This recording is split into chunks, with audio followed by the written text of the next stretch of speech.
ERP and your beautiful wife, Brigadier Fanta,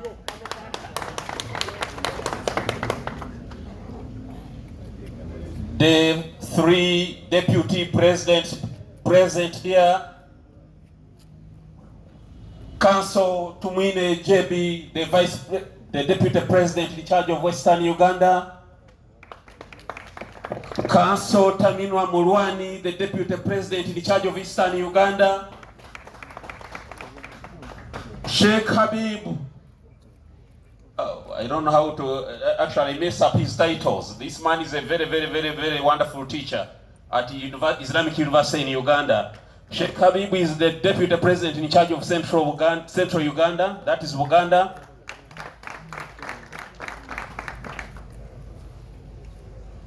The vice chairman, my brother, you should come over please here. The distinguished chairman of the Electoral Commission, Stroke Campaigns Director, Professor Mukamana Amara, my former teacher.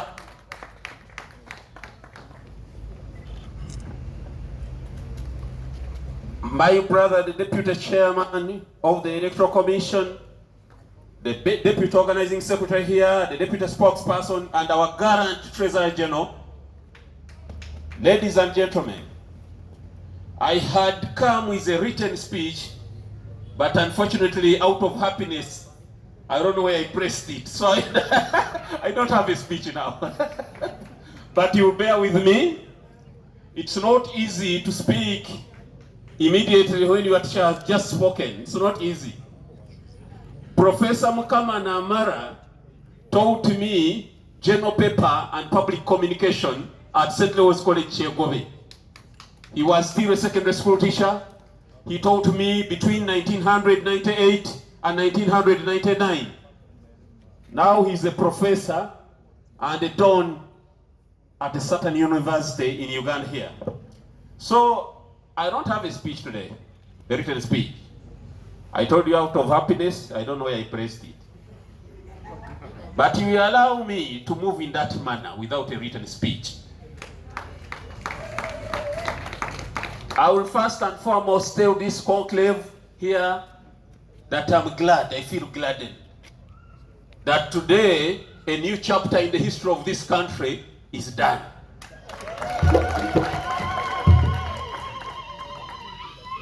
Ladies and gentlemen, history has a notorious habit of repeating itself. This conclave here has anointed me to take on the mantle to liberate the common man. The same happened 3,000 years ago when the children of Israel anointed Moses to take them to the promised land. Moses was despisable, the way some detractors and fault finders are trying to despise me. But I and Moses had one thing, or have one thing in common: determination, self-esteem, and confidence. Ladies and gentlemen, a new chapter in history is done. It's the typist that is delaying us. A chapter is done. We are coming. Today, it's now 25 years down the road since I joined the struggle to liberate the common man. I've been in the struggle to liberate the common man for more than half of my life. I have been in the trenches for the last 25 years. And not only being in the trenches, but as a frontline commander.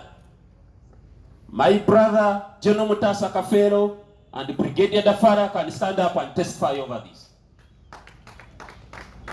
I commanded them very well when we were still under the Red Top Brigade. I think I did that.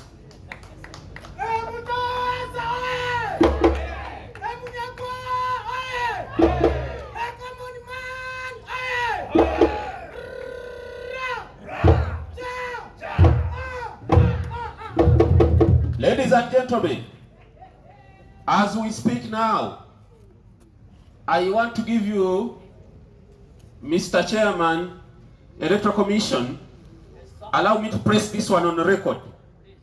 Mr. Chairman, the tormentor of the common man, the NRM, is at its weakest, Mr. Chairman. However, Mr. Chairman, what is unfortunate, we the forces of change are in a very dangerous situation, ladies and gentlemen. I told you, as we speak now, the opposition is in a state of political phantasmagoria. Mr. Chairman, a few weeks back, I told you, I conducted a complete blood count of the opposition in Uganda, a CBC, complete blood count. I and General Bigirwa, my brother, we also conducted an MRI of the opposition, Mr. Chairman. It is totally under a state of political phantasmagoria. Today we are here to rejuvenate the opposition. And I want to call upon my brothers in the opposition. The Common Man's Party is not here to fight anybody. We are here to augment the struggle that started a long time ago. We are not here to fight anybody in the opposition.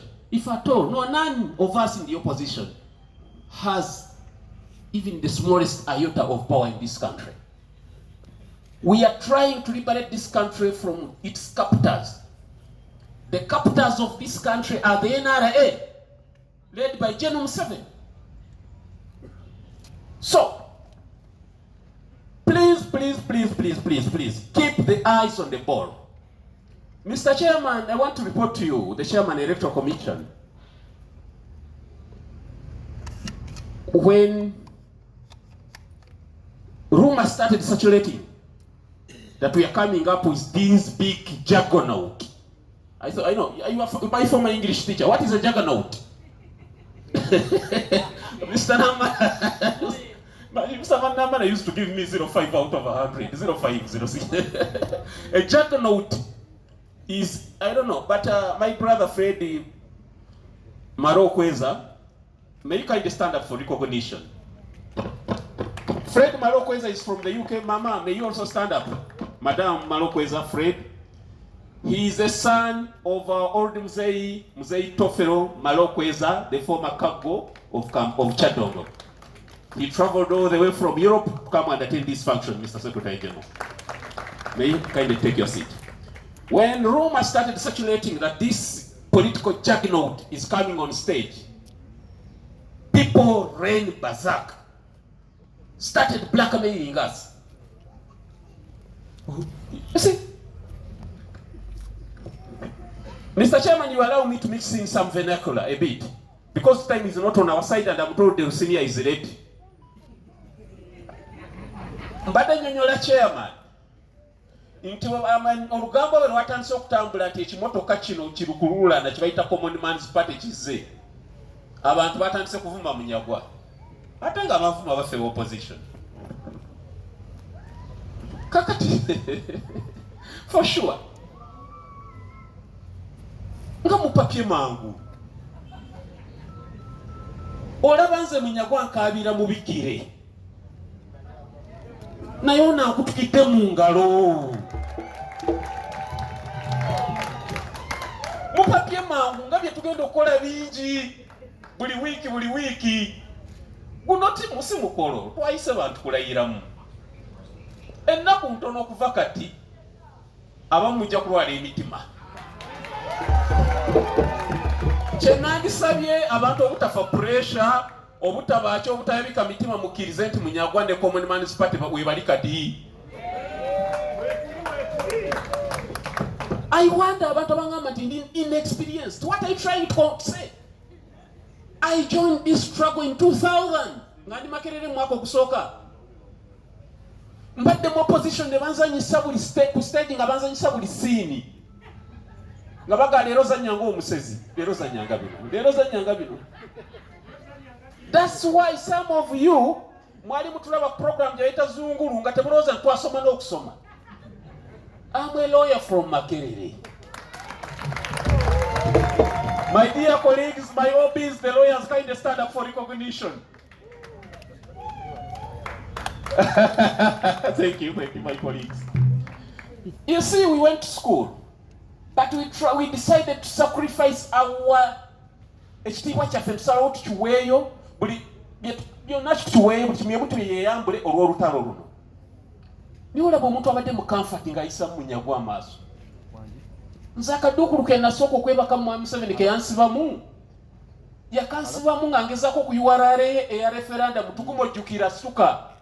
Ongambye nti nimba Makerere eya referendum. Twagezaako nga tulowooza obwongo obuto tinale tunagisobola. Omusajja n'atuyisaamu eggaali. Nasibira kusiye mwayawe wadi emulago. Mbalamu nga ndina mwana muyizi ndi ku university. N'owulira oli ali mu comfort nga ali enkoko n'ebisiike naki ali kunza avuma. Mwe mukoleramu.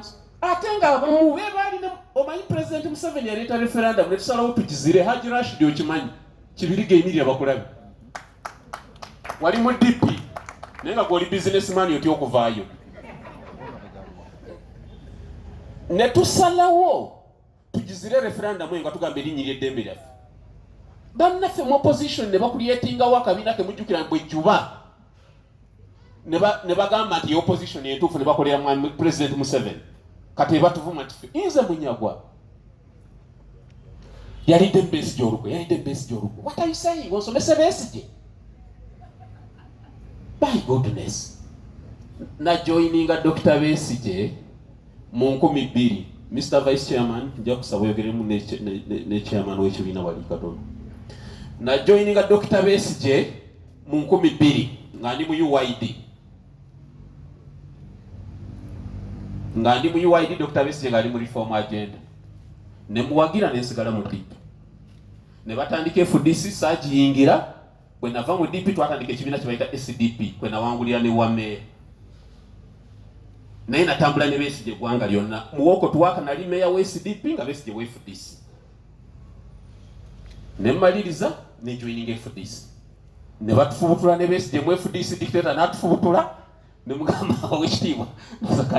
Uli katusale ku makubo amalala. Naye nga I and Besigye have a covenant of blood.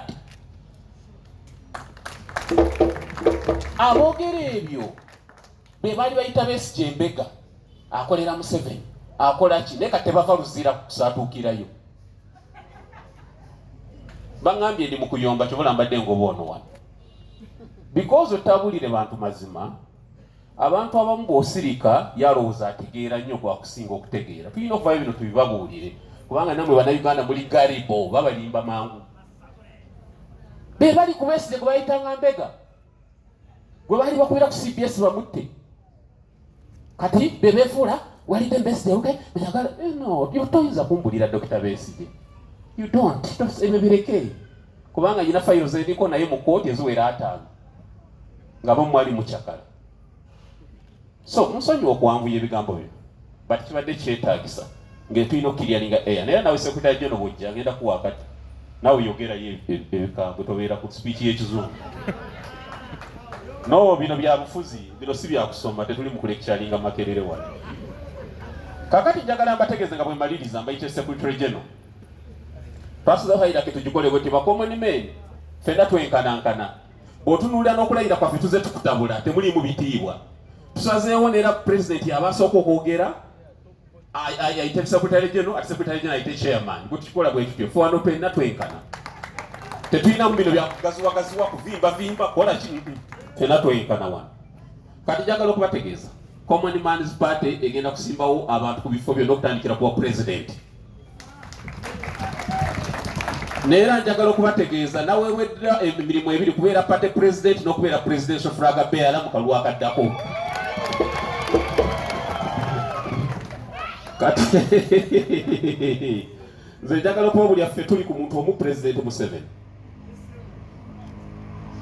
Bw'anaategeera amangu Allah n'amuyamba naga abasajja mwe sijja kusobola bintu byammwe mujje mukwate ekintu kyammwe kino weerandi kuuto. Bw'ataategeere zijja kwabika emipiira. ate mbasaba betutayise wano nga maliriza mutusonyiwe.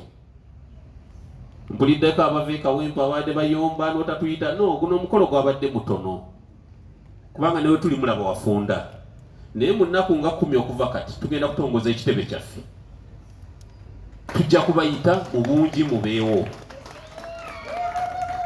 Mukulu wange akiikiridde olulyo olulangira omulangira Chwa ennyumba ya Nuhu Mbogo sebo tukwaniriza mukama wange. Nera nambya Esther Chebe n'abalala mwe nambalabye. Entire team eva mu RPP ekulembeddwa John Mutasa Kafeero mbalabye. Afande Tugume sebo immediate for recognition. Council Tugume tusanyuse nnyo. Nera mbasaba nga sigenze wala kudde kulandaga. I'm going to take this singular honor mbanjulire Secretary General of our Common Man's Party. Mr. Secretary General, please.